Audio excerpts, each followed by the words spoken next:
they're performing activities, but there's no karma because it's pure devotional service.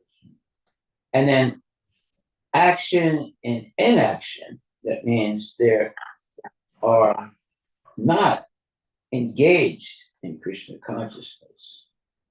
So they're acting. So they're not engaged in Krishna consciousness. So therefore they're increasing karma. So one who sees inaction in action and action in inaction is intelligent among men, and he is in the transcendental position, although engaged in all sorts of activities. So inaction in action means he's engaging in akarma, pure devotional service in which there is no... Both are akarma, right, Maharaj? Which one?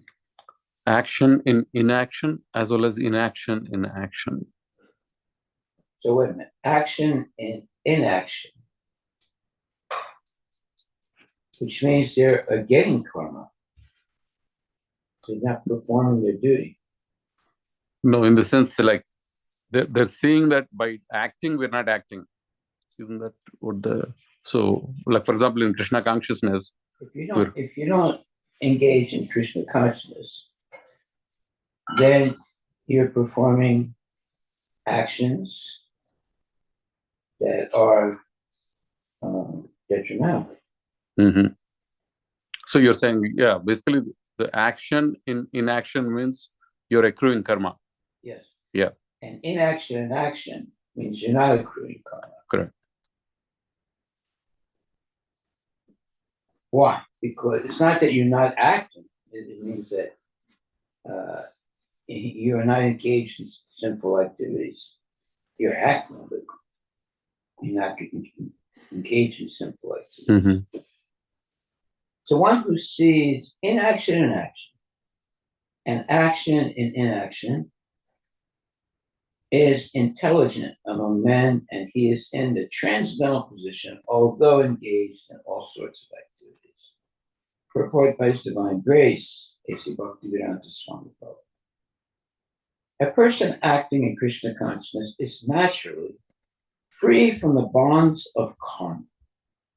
His activities are all performed for Krishna. Therefore, he does not enjoy or suffer any of the effects of work.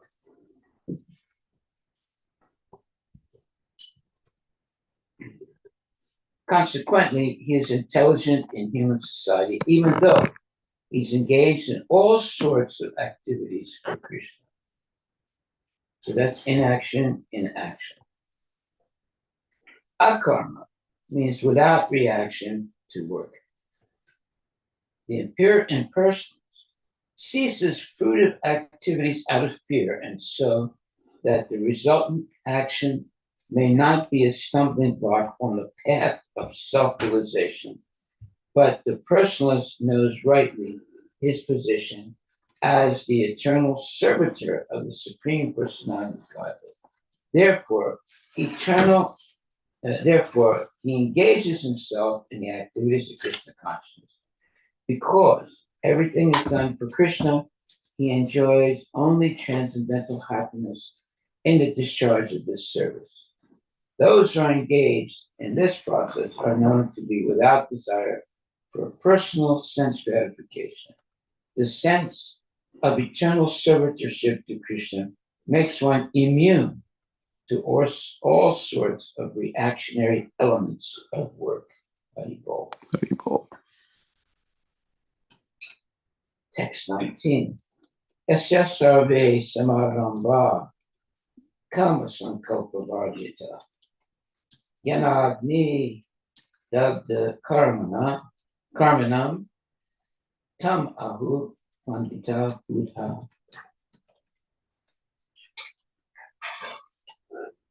Translation. One who is understood to be in full knowledge, whose every endeavor is devoid of desire for sense gratification. He is said by sages to be a worker for whom the reaction of work has been burned up by the fire of perfect knowledge. Purport by Srila Prabhupada. Only a person in full knowledge can understand the activities of a person in Krishna consciousness.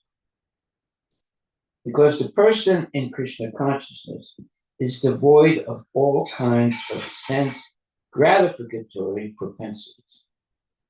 It is to be understood that he has burned up the reactions of his work by perfect knowledge of his constitutional position as the eternal servitor of the Supreme Personality of Godhead. He is actually learned who has attained to such perfection of knowledge. Development of this knowledge of eternal servitorship to the Lord is compared to fire. Such a fire, once kindled, can burn up all kinds of reactions to work. Oh, well, that's good knowledge. Yeah. So this verse says, one is understood to be in full knowledge, whose every endeavor is devoid of desire for sense gratification. He is said by sages to be a worker for whom the reactions of work have been burned up by the fire of perfect knowledge.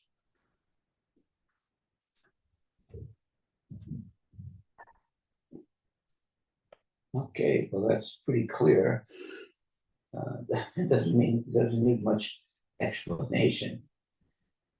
Well, although in the purport it says that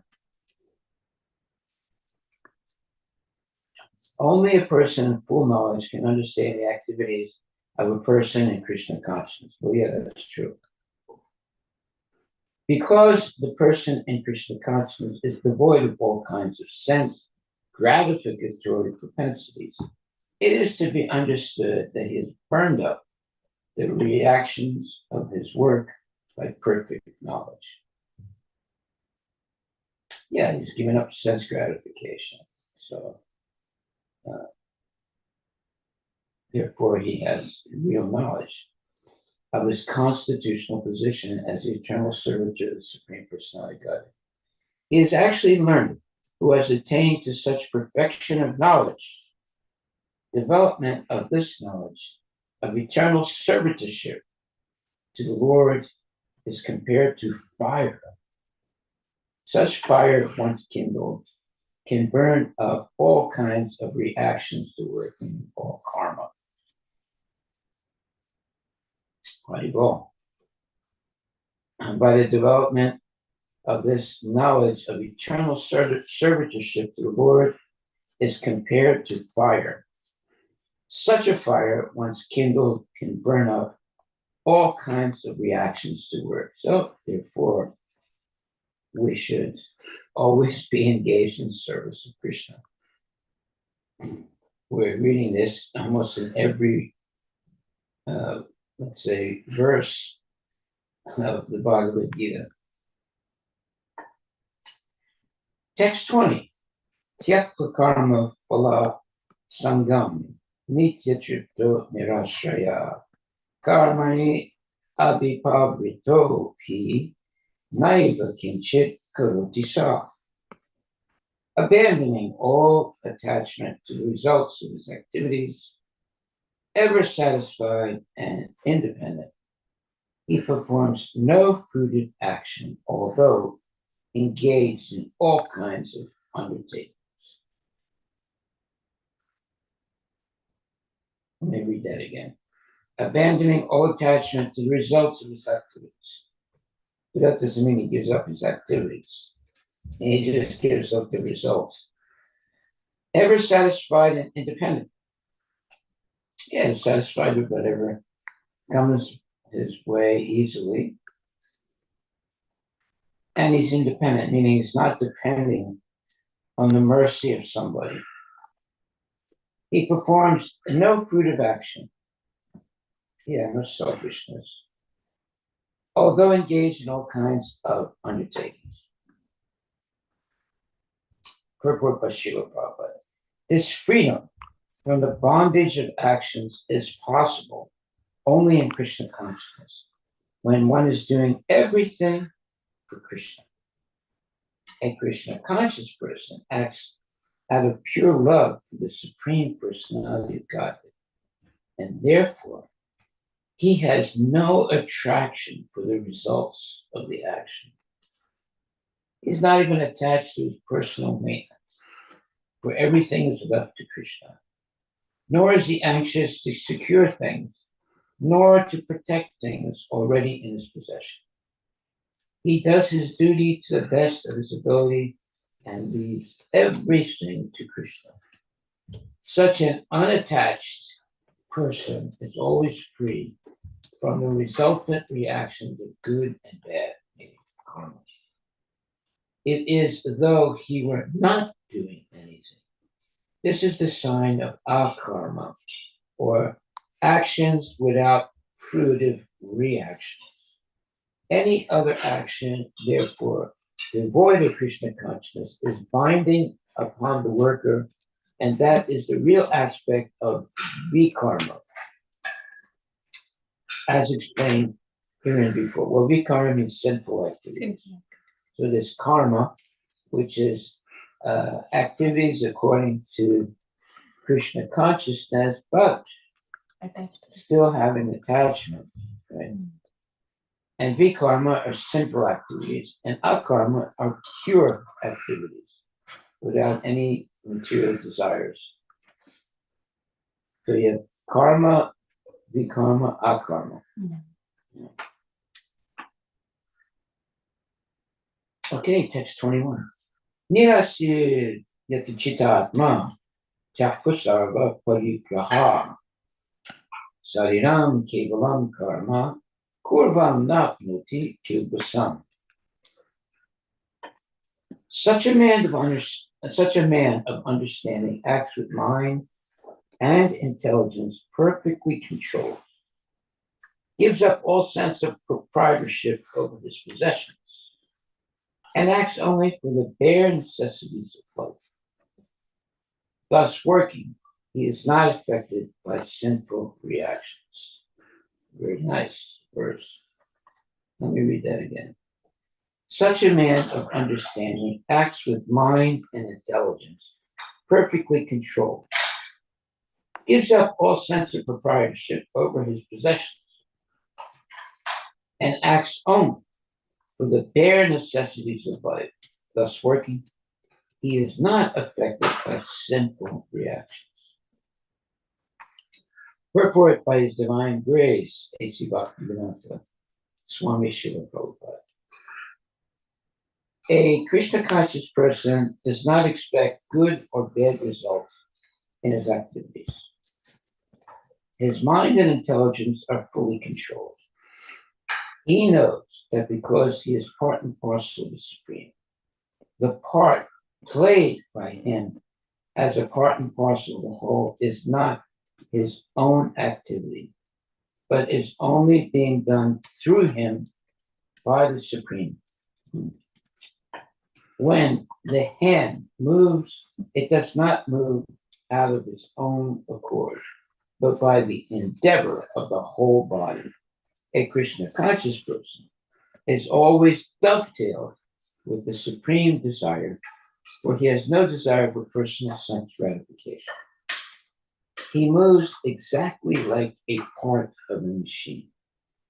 As a machine part requires oiling and cleaning for maintenance, so a Krishna conscious man maintains himself by his work just to remain fit for action in the transcendental loving service of the Lord. He is therefore immune to all the reactions of his endeavors. Like an animal, he has no proprietorship even over his own body. A cruel proprietor of an animal sometimes kills the animal in his possession, yet the animal does not protest, nor does it have any real independence. A Krishna conscious person, fully engaged in self-realization, has very little time to falsely possess any material object. For maintaining the body and soul, he does not require unfair means of accumulating money. He does not, therefore, become contaminated by such material sins. He is free from all reactions to his actions. Very nice. He's always free from all reactions to his actions. Why? Because all his actions are done in devotional service to the Lord with no selfish intent. Okay, very nice. And there's a nice word, is nirasir, without desire for the results. Nirasir yatachitatma. Well, it means no desire for the result, self-control in his mind and intelligence. So, in 3 words in Sanskrit, you have virtually the whole philosophy of Krishna consciousness, right? Nirasir, which means without desire for the result. Yata means controlled, and Chitatma means the mind and intelligence. So the mind and intelligence that are controlled have no desire for the result. That means you have a karma-free life. You see how powerful these words are in Sanskrit. Very, very powerful. Tyaktva sarva parigraha means that giving up all sense of proprietorship over possessions. And then sarinam, in keeping body and soul together. Kevalam, only. Karma, of course, is word. Kurvan, doing, na, never. Apnati, does acquire. Kilbasam, sinful reactions. Okay, so such a man of understanding acts with mind and intelligence, perfectly controlled, gives up all sense of proprietorship over his possessions, and acts only for the bare necessities of life, thus working. He is not affected by sinful reactions. Wow. Purport by His Divine Grace, A.C. Bhaktivedanta Swami Prabhupada. A Krishna conscious person does not expect good or bad results in his activities. His mind and intelligence are fully controlled. He knows that because he's part and parcel of the Supreme, the part played by him as a part and parcel of the whole is not his own activity, but is only being done through him by the Supreme. When the hand moves, it does not move out of its own accord, but by the endeavor of the whole body. A Krishna conscious person is always dovetailed with the supreme desire, meaning desire of Krishna, for he has no desire for personal sense gratification. He moves exactly like a part of a machine. As a machine part requires oiling and cleaning for maintenance, so a Krishna conscious man maintains himself by his work just to remain fit for action in the transcendental loving service of the Lord. He is therefore immune to all the reactions of his endeavors. Like an animal, he has no proprietorship even over his own body. Yeah, because he's convinced that his body belongs to Krishna. Therefore, he only uses his body in the service of Krishna, body and mind. A cruel proprietor of an animal sometimes kills the animal in his possession. Yet the animal does not protest, nor does it have any real independence. A Krishna conscious person, fully engaged in self-realization, has very little time to falsely possess any material object. For maintaining body and soul, he does not require unfair means of accumulating money, he does not, therefore, become contaminated by such material things. He is free from all reactions to his actions. There you are, karma free. So the secret here, but it's not a secret, it's an open secret. A Krishna conscious person is always dovetailed with the supreme desire, for he has no desire for personal sense gratification. There it is. Oh. That means that he only wants to do whatever Krishna wants him to do. He doesn't have any personal agenda. Yeah. For he has no desire for personal sense gratification. He moves exactly like a part of a machine.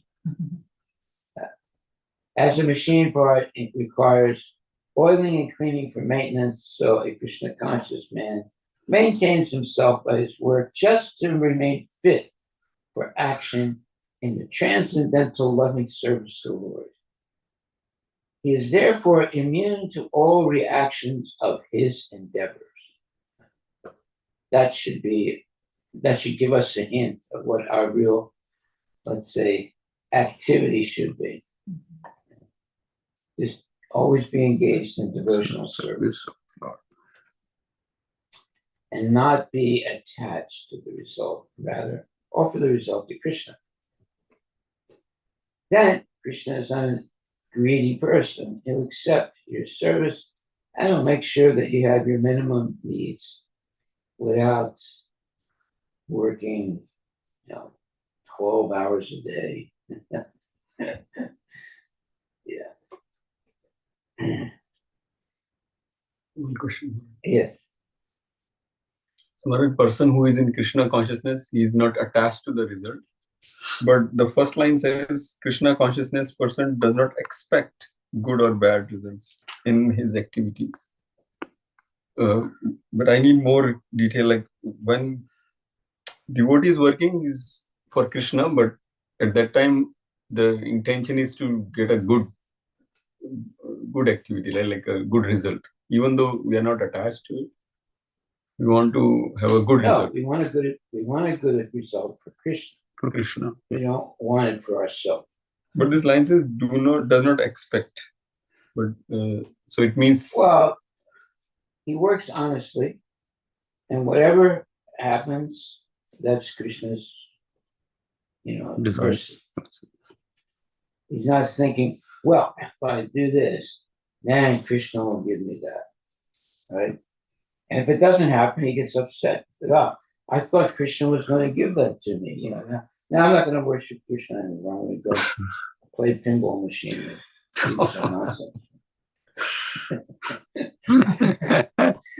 So, but the devotee is not like that. He accepts whatever Krishna gives him, whether it's good or bad. He accepts it as Krishna's mercy. Right? He's not going to go and play a pinball machine and forget about Krishna. There.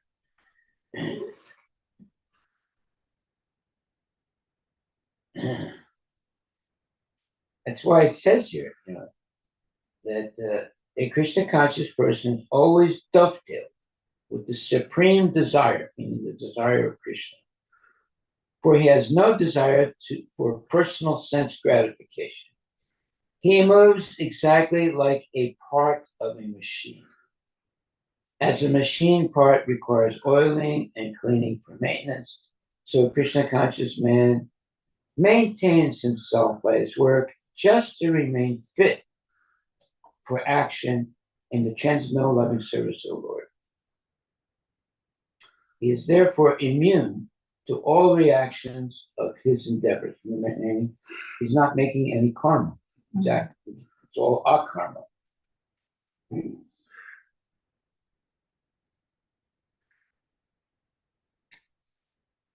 So there's another very important point Prabhupada makes. Like an animal, he has no proprietorship even over his own body. Yeah, because he believes that his body belongs to Krishna. so he should only use it in Krishna's service. A cruel proprietor of an animal sometimes kills the animal in his possession, yet the animal does not protest, nor does it have any real independence. A Krishna conscious person, fully engaged in self-realization, has very little time to falsely possess any material object. For maintaining body and soul, he does not require unfair means of accumulating money. He does not, therefore, become contaminated by such material sins. He is free from all reactions to his actions. In other words, karma free. Okay, so when you get karma free, you don't have to worry about things because you have complete faith in Krishna. He'll give you your minimal needs so that you can continue devotional service. He's not trying to end up, being a multi-billionaire. When he dies, there's billions of dollars in his bank account. That's actually sinful to have so much money. It should all be spent in the service of the Lord, right? Okay. Text 22. Yadricha Labha Santusto. Dwan Vaitito Vimatsara. Samam Sidhav Asidho Char. Kritvapi na Nibadyate. He who is satisfied with gain, which comes of its own accord, who is free from duality and does not envy, who is steady in both success and failure, is never entangled, although performing actions. Well, I have an example of this. One time, when I still doing business and things like that, and I decided to, what do you call it? To copyright a name for a product I was going to produce. And I copyrighted the name. Patent or copyright?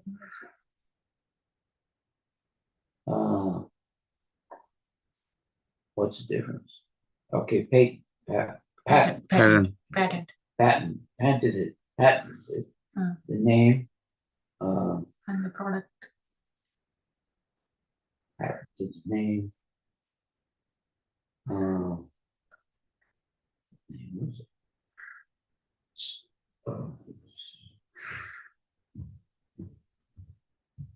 I'll think of it. Anyway, I patented this name, right? And I actually printed, labels and boxes, and had made a whole line of products with this name that I patented, right? What was it? Was it Stephanie? I think, yes, Stephanie. So I get a call from a lawyer, and he told me, you patented the name Stephanie. I said, yes.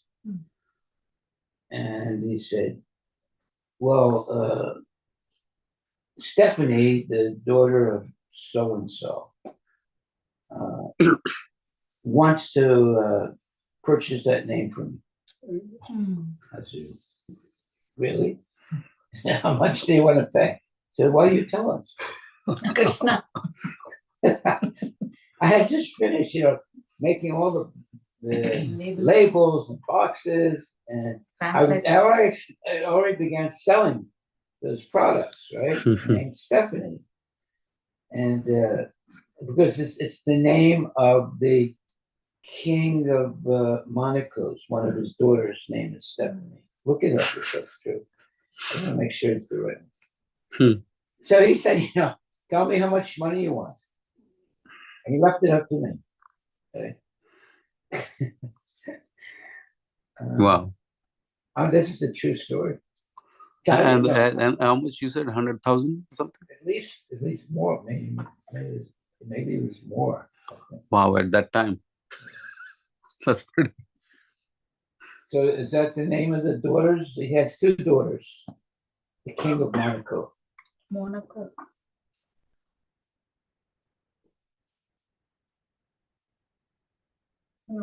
Princess Gabriella and Jasmine Grace. The king of Monaco?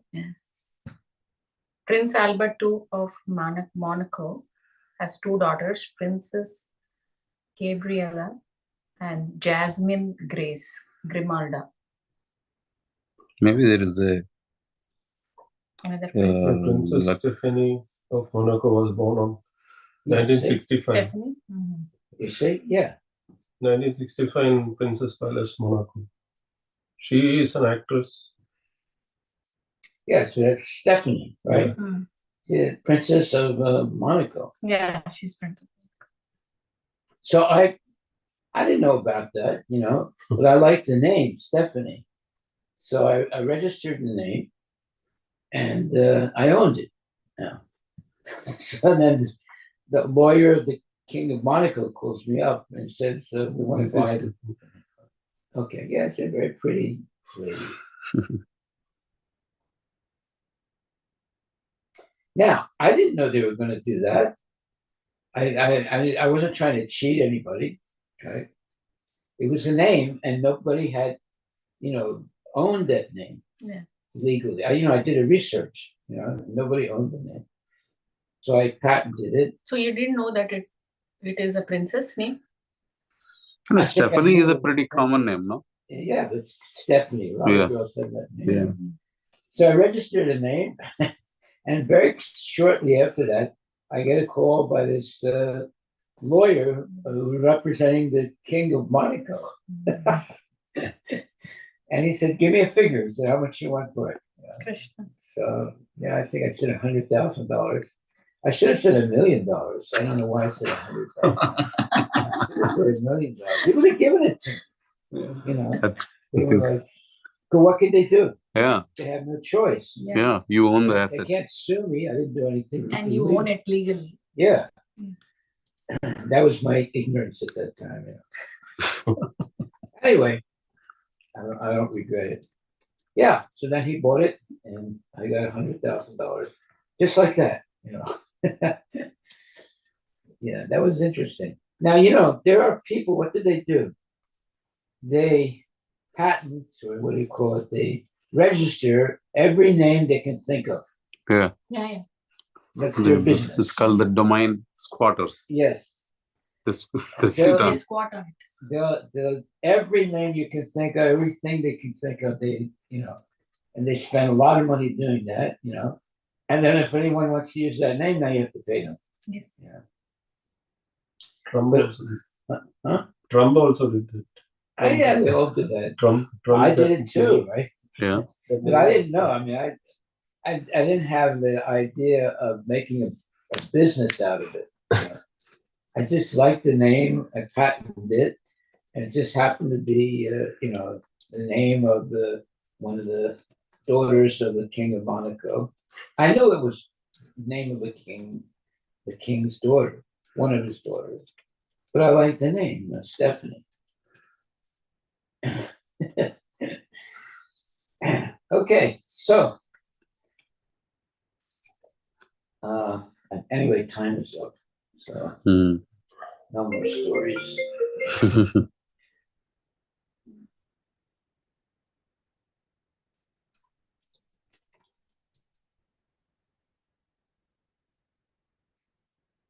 What is it? We're having an urgent short meeting. It's prior one, right? Huh? That was before, I think.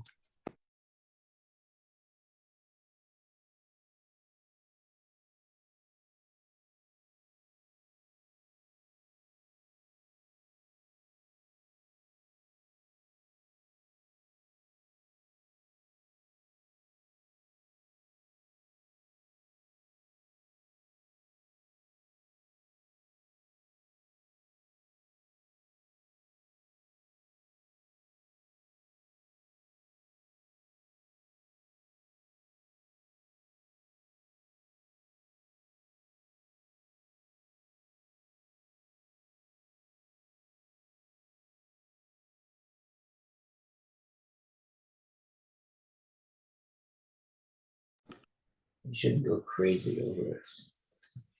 If you have extra money, you should use it in Krishna's service. That's all. Okay, so I think we'll stop right there Mhm. and chant Hare Krishna. Hare Krishna, Krishna Krishna, Hare Hare, Hare Ram, Ram Ram, Hare Hare. See, things like that happen. I didn't know. I just liked the name, Stephanie, so I registered. It was not registered back then. And 3 weeks later, a lawyer calls me up and said, "We want the name." Because Stephanie was going to make a whole, type of products, not product, clothing in her name. Oh. Yeah. Now, in the meantime, I had printed a whole bunch of labels and boxes to launch my products with the name Stephanie, right? So We should have probably asked them 100K plus some royalty. That's I could ask them for anything. They would do it also. I just wasn't thinking properly. so. This happened with Michael Jordan. When Michael Jordan was coming up as the new star, Nike wanted to get him as their ambassador, and then the Adidas, and then there is a Confluence or something. There is another brand that used to be there. They were like the number one, and then Adidas was number two, and then Nike. So Nike had to compete with the other two. So they end up making a deal. The others don't give equity, but in this case, they end up giving Michael Jordan the money that he wants. I think at that time it was $250,000. That's Sign nothing plus, but they give 10% of any Air Jordan shoe that they will ever sell that's anywhere a lot in of the world. money. So the Keeps initial going on and on and on. it's forever. Yeah. And what happens? And finally, Nike guys they convince saying that we have never sold a brand, a line of a particular brand within the shoe line more than anywhere $3 million a year. And then they went finally convinced, and then they go ahead and do the deal, which again worked for Nike also extremely well because in the end they ended up buying Confluence and everything. But in the end, Converse I think is the brand, other number one brand. So Nike ended up buying them in few years. But the very next year after they make the deal, instead of 3 million, which is what they typically used to sell, they sold $165 million worth of shoes just in that Air Jordan brand. Wow. So as of now, every year they sell about $4 billion. Wow. And Michael Jordan, just by being that royalty, He's got some pretty he big makes 400 million just like that, not doing nothing. Yeah. Yeah, I mean, we worked hard to build the brand Wow. value. Yeah, play. Play, basket. yeah.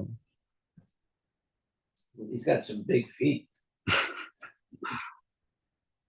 Okay, well, thank you very much. All glory to Srila Srila Prabhupada Prabhupada. We'll be ki satisfied with whatever Krishna gives us. Yes. But our real wealth is hearing Bhagavad Gita, Srimad Bhagavatam every day. That's our wealth. We shouldn't worry about the other wealth. Haribol. Any questions online before we wrap up?